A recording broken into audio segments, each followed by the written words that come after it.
Selamat pagi para sahabat Dhamma dimanapun Anda berada. Semoga senantiasa selalu diberkahi kesehatan, kebahagiaan, dan kesejahteraan. Selamat datang di Wudiko Channel Namo Buddhaya. Kembali lagi bersama saya Biku Diko. Pada kesempatan pagi yang baik dan bahagia ini, saya akan menceritakan kembali kisah-kisah inspiratif yang dikutip atau diambil dari cerita Dhammapada Atthakatha.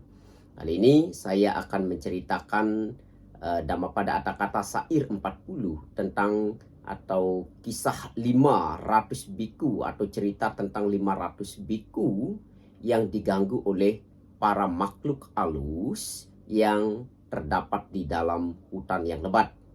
Nah, dari kisah 500 biku ini juga yang mana munculnya cerita tentang Metta Sutta, ya. Sutta tentang cinta kasih itu, inilah awal kisahnya cerita dari Karakniya Metta Sutta. Oleh karenanya, untuk lebih jelasnya saya berharap para sahabat Dhamma untuk mendengarkan dan menonton video ini sampai selesai atau sampai tuntas, sehingga nanti para sahabat akan menemukan nilai moral atau poin penting apa yang bisa diambil, yang bisa dipraktekkan di dalam kehidupan sehari-hari. Baiklah, saya akan langsung untuk menyampaikan kisah atau cerita yang terdapat di dalam Sair Dhammapada 40 ini. 500 biku yang berasal dari Sawati. Nah, setelah memperoleh cara-cara meditasi dari Sang Buddha, mengadakan perjalanan sejauh 100 yojana dari Sawati dan tiba pada sebuah hutan yang sangat besar sekali dan sangat lebat sekali. Suatu tempat yang cocok untuk melaksanakan samadhi atau meditasi. Banyak makhluk halus yang berdiam pada pohon-pohon di hutan tempat para biku tinggal tersebut atau tempat para biku praktek meditasi tersebut. Para makhluk halus tersebut merasa tidak sesuai berdiam di pohon bersama-sama dengan para biku. Para makhluk halus tersebut kemudian turun dari pohon dan berpikir, para biku itu hanya bermeditasi untuk satu malam saja. Biarkanlah aku mengalah terlebih dahulu dan menyingkir dari pohon-pohon tersebut. Tetapi sampai dini hari, para biku itu belum pergi juga. Kemudian para makhluk halus ini berpikir, wah, celaka ini. Jangan-jangan para biku itu akan tinggal di sini sampai akhir masa wasa. Ini pikir para makhluk halus tersebut. Maka aku dan keluargaku terpaksa harus tinggal di tanah dalam waktu yang lama, pikir makhluk-makhluk halus itu lagi. Nah, di sini para sahabat, para makhluk halus mereka tidak akan berani tinggal di tempat yang lebih tinggi ketika ada para biku, ya, ataupun Buddha berada di bawah pohon, ya. Para makhluk halus itu akan turun karena mereka merasa terganggu, ya. Akhirnya para makhluk halus ini berunding dan memutuskan untuk menakuti para biku tersebut di waktu malam hari. Nah, dengan membuat suara-suara dan hal-hal yang menakutkan, mereka memperlihatkan tubuh tanpa kepala.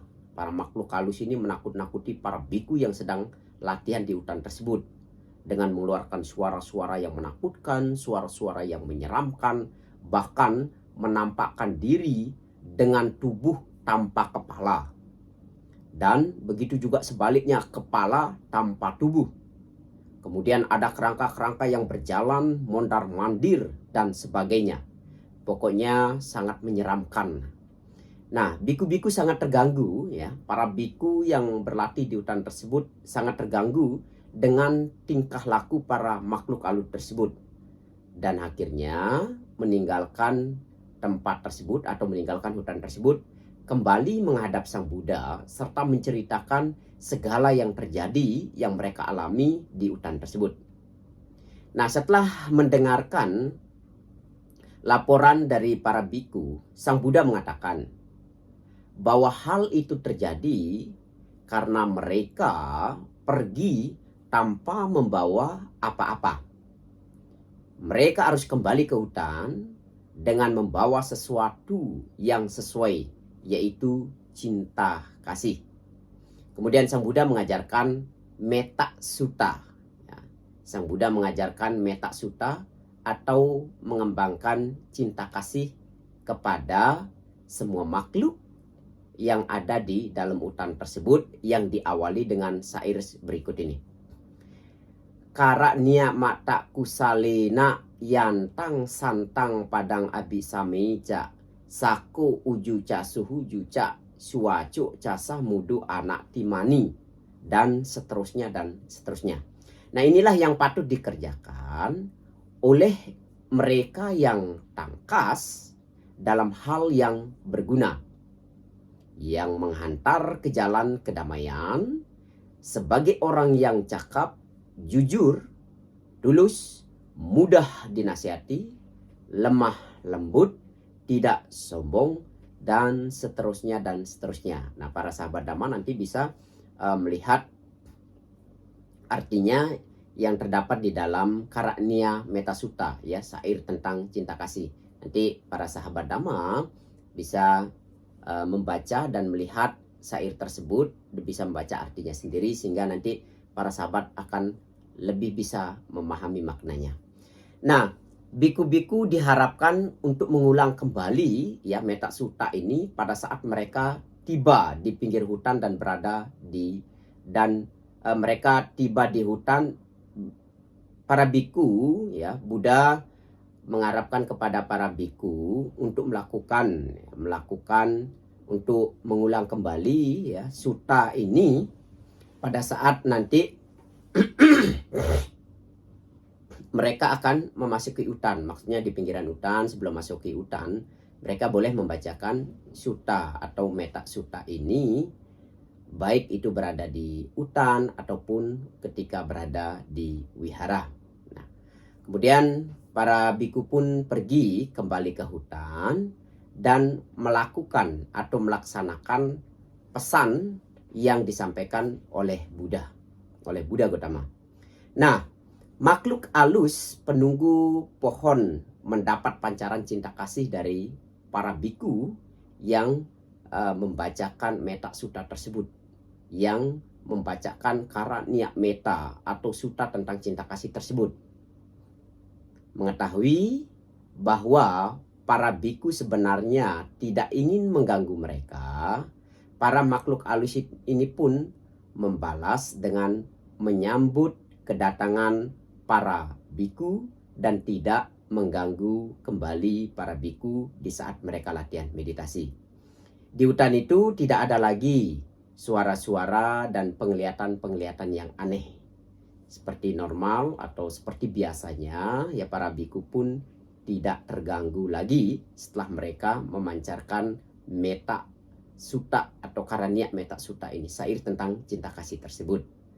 Nah, dalam suasana damai, biku-biku atau para biku bermeditasi dengan objek tubuh jasmani, dan mereka memperoleh hasil merealisasi, ya, bahwa mereka muncul pengertian bahwa tubuh ini rapuh dan tidak kekal keberadaannya. Dari wihara Jetavana, Sang Buddha dengan kekuatan batinnya mengetahui kemajuan batin biku-biku itu dan mengirimkan cahaya agar membuat mereka merasakan kehadiran beliau. Kemudian Sang Buddha membabarkan syair 40, ya, dengan bunyi berikut seperti ini.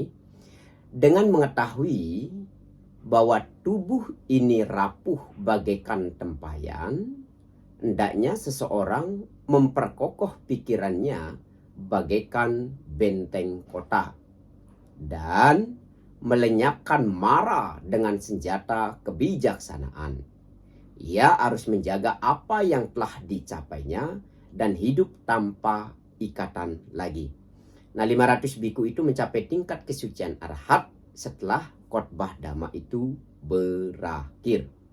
Nah, para sahabat Dhamma, poin penting apa atau nilai moral apa yang bisa kita ambil dari cerita atau kisah inspiratif ini, di mana di sini kita diajarkan jika kita berada di suatu tempat, apalagi tempat itu kita belum pernah memasukinya atau belum pernah berada di tempat itu, hendaknya kita harus permisi terlebih dahulu, atau hendaknya kita harus memohon izin terlebih dahulu, sehingga nanti ketika ada penghuni di tempat tersebut, baik itu di hutan ataupun di rumah-rumah kosong, supaya kita tidak diganggu.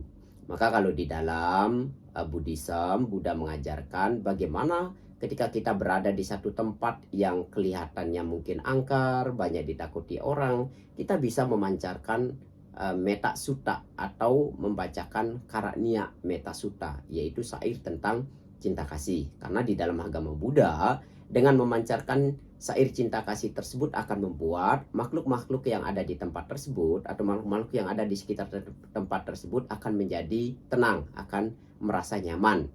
Maka kalau di dalam agama Buddha tidak ada istilahnya mengusir, ya, mengusir hantu atau mengusir makhluk jahat di satu tempat, entah itu di rumah, ya, atau di tempat-tempat yang dianggap angker. Itu tidak ada di dalam kamusnya agama Buddha untuk mengusir makhluk tersebut. Tetapi kalau di dalam agama Buddha, bagaimana kita bisa bersinergi, bisa membantu makhluk tersebut atau makhluk yang tidak kelihatan tersebut agar merasa hidup nyaman, merasa hidup damai, dan bisa saling berdampingan. Dimana kalau kita memberikan rasa nyaman kepada orang lain atau makhluk lain, tentu mereka juga akan membantu atau menolong kita. Maka ketika saya sarankan kepada para sahabat Dhamma, ketika Anda mengunjungi satu tempat yang mungkin agaknya asing, atau Anda sama sekali belum pernah masuk ke tempat tersebut atau berada di tempat itu, maka alangkah baiknya mohon izin atau permisi terlebih dahulu, atau bisa Anda juga membacakan syair-syair atau parita-parita yang bisa untuk menenangkan pikiran atau batin kita, atau seperti yang di dalam kisah Dhammapada Atthakatha syair 40 ini, Anda mungkin bisa, ya, yang apal Anda bisa melantunkan Karania Metta Sutta. Tetapi kalau tidak bisa, ya cukup di dalam batin Anda bisa mengucapkan, mohon maaf atau permisi, saya memasuki tempat ini, saya berada di tempat ini bukan tujuan untuk mengganggu, tetapi saya berada di tempat ini hanya misalnya kalau pergi berlatih, saya untuk berlatih, atau pergi masuk tempat tersebut mengambil sesuatu, saya mengambil sesuatu. Jadi istilahnya ada basa-basinya atau kita ada permisinya, sehingga mungkin makhluk-makhluk atau para penghuni yang terlebih dahulu ada di tempat tersebut, baik di rumah tersebut atau di hutan tersebut, merasa tidak terganggu. Jika mereka tidak merasa terganggu, mereka merasa nyaman, tentu mereka juga tidak akan mengganggu kita, dan mereka pun akan justru sebaliknya akan membantu atau menolong kita. Baiklah para sahabat Dhamma, ya, dari kisah cerita tentang 500 biku inilah muncul syair Karania Metta Sutta tersebut, ya, yang sangat populer di dalam agama Buddha, syair tentang cinta kasih, di mana ketika ada keselamatan, ya, atau berkah rumah, ya, atau berkah toko, biasanya sutta ini juga sering dibaca karena ini dianggap sebagai satu syair yang bisa memunculkan getaran cinta kasih, yang bisa membuat makhluk-makhluk halus atau makhluk yang tidak kelihatan oleh mata biasa bisa merasa nyaman, bisa merasa tenang dengan mendengarkan syair-syair tersebut. sekali lagi, semoga para sahabat Dhamma dimanapun Anda berada, setelah mendengarkan kisah atau cerita tentang 500 biku yang melakukan praktek meditasi di hutan ini, Anda bisa mengambil poin penting atau nilai moral yang terdapat di dalam kisah ini dan bisa diterapkan di dalam kehidupan sehari-hari. Semoga semua makhluk hidup berbahagia. Sabbe Satta Bhavantu Sukhitata. Namo Buddhaya.